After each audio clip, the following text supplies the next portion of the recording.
Ar ralio metu jūsų akis spėjo užfiksuoti raudoną Lada 2105 VFTS? Visi ralio fanai žino, kad už vairo Dovilas Čitelė. Greičio linijai netikėtai nusišypsojo laimė įsėsti į Dovilo Čitelės vairuojamą treniruočių žiguliuką ir net užfiksuoti nuo galinės sėdynės, kaip puikiai Nemuno žiede posūkius įvaldęs šis lenktynininkas. Tik jūsų ir mūsų džiaugsmui vaizdai iš vasario 16-ąją trečiadienį vykusių lenktynininkų Ramūno Čapkausko, Tomo Šipkausko ir Dovilo Čitelės susitikimo Kačerginėje.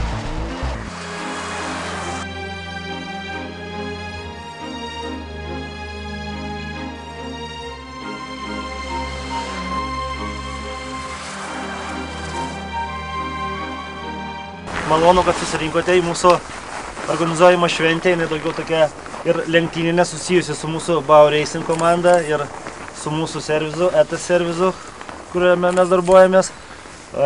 Tiesiog šios dienos tikslas yra šiek tiek jūs supažindinti su sportiniu važiavimu.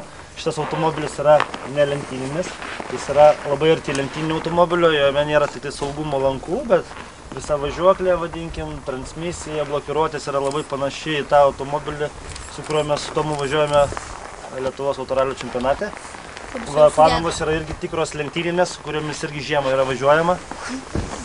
Jo, čia yra plonas, yra 330 spyglių, jos ant ledo slysta, bet pakankamai neblogai laikosi. Kontroliuojamas procesas. Va, tai tiesiog labai džiugu, labai malonu, kaip ir minėjau, tai tiesiog pasidžiaugiam šią gražią dieną.